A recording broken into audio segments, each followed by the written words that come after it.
1920 жылы 26 тамызда 28 жастағы Алашорданың вице-премьер-министрі Әлімхан Ермеков, жанында Валидхан Танашұлы сыртқы істер министрі бар, және осы Шымкенттің тумасы Мұстафа Көкебайұлы деген алаш қайраткері болған жер кадастр маман үшеуі Лениннің қабылдауына кіріп, бүгінгі Қазақстанның территориясын қорғап қалған. Сол кезде Ленинмен 8,5 сағат дауласады. Бір уақытта Ленин жанында отырған Свердловқа Калининге айтады: егер біз кешкі тамақ ішпейтін болсақ, қазір Мәскеуден айырылып қаламыз дейді.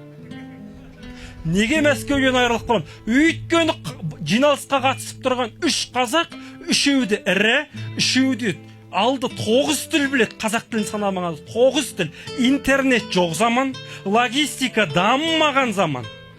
9 тіл біледі. Неге?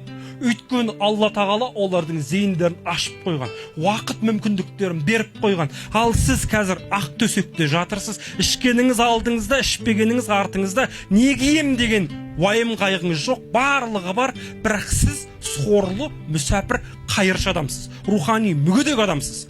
Өйткені өз уақытыңыздың құндылығын білмейсіз, өзіңізге Алла тағаланың беріп қойған нығметтерін түсінбейсіз. Нығметтің 2 түрі болады. Біріншісі асыл нығмет, екіншісі құндылық. Асыл Алла тағаланың берген 5 парызы. Екіншісі соған жалғасатын нығмет, ол білім.